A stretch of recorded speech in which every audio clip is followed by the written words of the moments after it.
Bienvenue dans l'entretien de l'intelligence économique, l'émission consacrée aux acteurs de la mondialisation.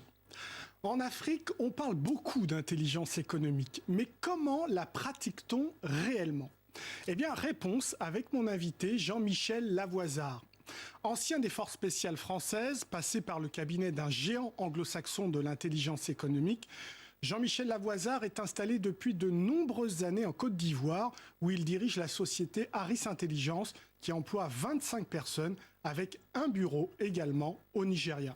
Bonjour Jean-Michel Lavoisard. Bonjour Ali Lady. Vous êtes en Afrique depuis combien de temps ?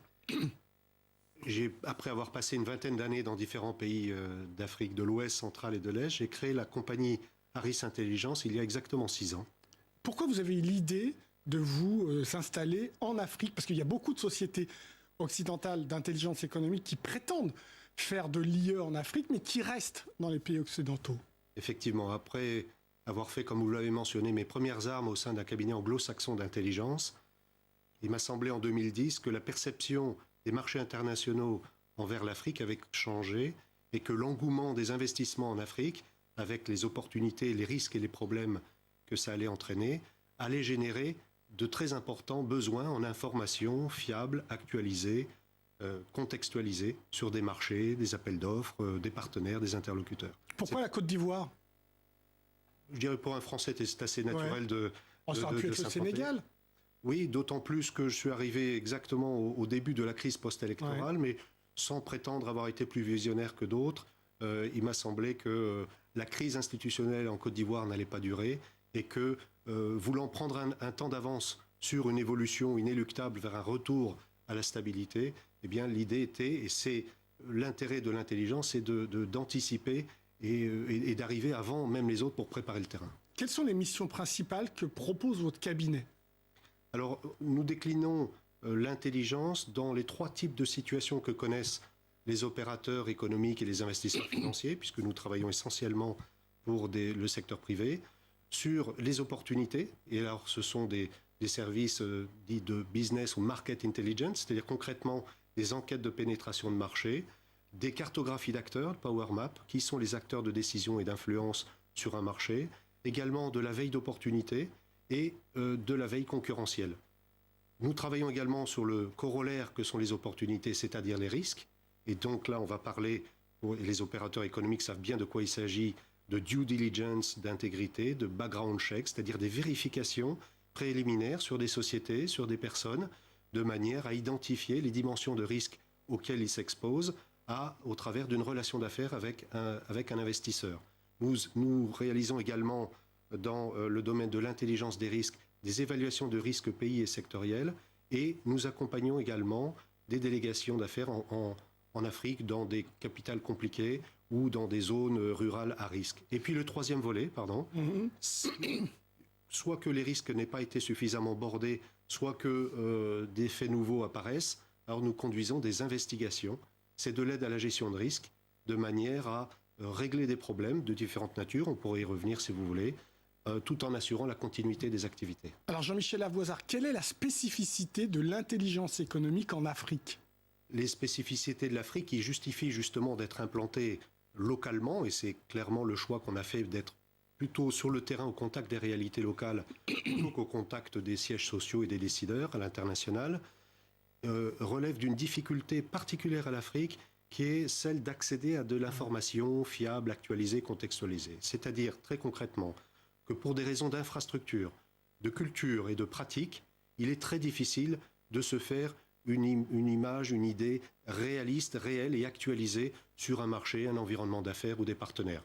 Les choses évoluent, et elles évoluent, je dirais, dans un sens de fournir davantage en quantité d'informations, mais quand bien même des informations, notamment numériques, sont de plus en plus disponibles, il faut se poser la question de leur fiabilité. De leur vérification. Tout à fait. Qui sont vos clients ? Est-ce que ce sont essentiellement des sociétés occidentales qui veulent pénétrer le marché africain ? Ou est-ce que vous voyez également des Africains qui s'intéressent à leur propre marché, voire pourquoi pas aller en Europe ou en Occident ? Effectivement. Par choix stratégique de la compagnie Harris, et parce que ça reflète la réalité, nous travaillons pour des opérateurs donc, économiques, financiers, locaux et internationaux. Et j'observe qu'il y a, parmi les changements de paradigme en Afrique, il y a celui selon lequel Auparavant, jusqu'à il y a 5-6 ans, c'était essentiellement des investisseurs étrangers du monde entier qui venaient et donc qui voulaient se donner de la visibilité, en particulier sur les marchés et sur les partenaires africains. Là, il y a un changement de paradigme dans le sens où les marchés, compte tenu du rapport de force économique qui s'inverse et qui s'égalise, je dirais, sur un mode de partenariat, les besoins sont mutuels et de plus en plus, les groupes africains s'approprient les méthodes de l'intelligence de manière à eux aussi se faire leur propre opinion sur les partenaires et les investisseurs étrangers, ce qui est une bonne chose. Donc je dirais que pour l'instant, l'équilibre est en train de s'inverser entre des opérateurs étrangers, quels que soient les secteurs d'activité et les nationalités, et la demande, l'appropriation des opérateurs locaux. Vous touchez que des multinationales ou il y a un peu de PME, voire de TI? Alors, des multinationales, effectivement, dans tous les secteurs, financiers, industriels, mais aussi des cabinets d'avocats, des compagnies d'assurance, et je dirais aussi, et ça aussi c'est un choix, on a une attention particulière pour les PME, parce que nous considérons que les PME, encore moins que les multinationales, n'ont la possibilité de se priver d'avoir une vision réaliste des choses. Donc nous adaptons évidemment notre offre en fonction des besoins. Vous avez toujours été un homme de terrain, même dans vos fonctions au ministère de la Défense. Et là, pour le coup, c'est carrément un travail de terrain en Afrique. Vous dites qu'il n'y a pas suffisamment d'informations sur le web. Comment on enquête concrètement en Afrique ? Concrètement, une de nos spécificités est de disposer d'une ressource humaine interne, donc on ne sous-traite pas, c'est nous-mêmes qui faisons le travail. Et pour faire face à la complexité et au caractère multinational des affaires, eh bien, nous recrutons et nous disposons d'une ressource humaine qui elle-même est multinationale et pluridisciplinaire. En grande majorité, des Africains anglophones, francophones, qui sont très qualifiés dans des disciplines diverses comme l'économie, la finance, le droit, etc., l'audit par exemple, et qui ensuite sont formés en interne au métier de l'intelligence, donc du renseignement. Et là, pour ceux qui ne sont pas forcément très familiers de ces termes, intelligence économique, renseignement, j'insiste sur le fait que dans des environnements qui sont peu transparents, et tous les pays africains souffrent de ce manque de transparence, et où les pratiques d'affaires à risque sont nombreuses et variées, il est important de se donner des moyens indépendants d'accéder à de l'information. Et donc, ce qu'on appelle du renseignement humain. Voilà, c'est-à-dire qu'on va au contact des sources et on essaye d'avoir l'information le plus proche des sources, évidemment. Et dans la limite de la légalité et de l'éthique. Donc ça ne va pas jusqu'à une pratique qui est normalement réservée aux États, qu'on appelle l'espionnage, qui implique le recours à l'illégalité, à la transgression de la loi. Nous considérons que nous devons rester, pour le secteur privé, à l'intérieur de la sphère de la loi et de l'éthique, tout en l'adaptant aux contextes locaux. Et c'est possible.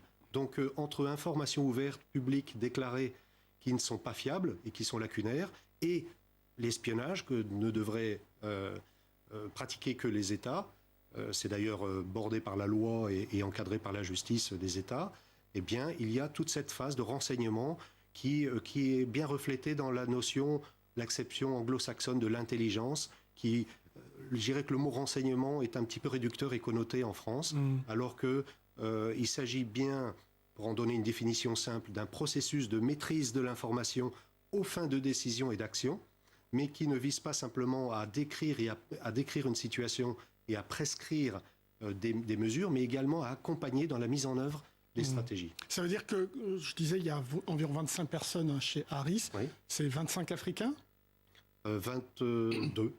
On a également une collègue indienne, on a un collègue britannique, on a, voilà, c'est essentiellement, et puis des Africains anglophones, francophones, qui viennent de différents métiers. Soit qui ont fait tout leur cursus, ça fait partie aussi du projet, même, y compris sociétal, je dirais, de l'entreprise, de transmettre des savoirs, transmettre des compétences, et d'aider de jeunes Africains, garçons et filles, qualifiés dans différentes disciplines, à intégrer ce type de discipline. Et vous êtes en contact avec les agences d'État africains, vous disiez qu'ils s'intéressent de plus en plus à l'intelligence économique. Est-ce qu'il y a une politique qui s'approcherait de celle de la France, qui a une politique nationale publique d'intelligence économique en Afrique ? Oui, il y a un effet un peu de mode de l'intelligence économique qui finalement crée aussi une certaine confusion dans l'esprit du grand public, je dirais. Effectivement, les États, sur le modèle notamment de la France, qui a été en retard il y a 20 ans et qui, par l'action de personnalités françaises bien connues comme Alain Juillet, et y compris des émissions comme les vôtres, qui font de la bonne vulgarisation sur ces disciplines, il y a l'idée que dans le contexte général a changé. C'est-à-dire que l'effet de mondialisation et la concurrence exacerbée fait que les opérateurs, les décideurs, quel que soit le secteur d'activité, sont amenés à prendre de plus en plus vite des décisions toujours plus importantes face à un environnement complexe et multiculturel. Autrement dit, ce que des entreprises, y compris de grands groupes, qui faisaient finalement de l'intelligence économique sans le dire, sont confrontés maintenant à une difficulté de temps, d'accès à l'information, qui fait qu'il faut structurer cette discipline à l'intérieur des groupes, mais également auprès de cabinets spécialisés comme Harris. Et l'État, évidemment, a son mot à dire, et notamment les États américains. Merci beaucoup, les États africains, pardon. Merci beaucoup, Jean-Michel Lavoisard, pour vos réponses. L'entretien de l'intelligence économique est terminé. Merci de l'avoir suivi, mais vous pouvez en tout cas retrouver cette émission sur france24.com. Au revoir.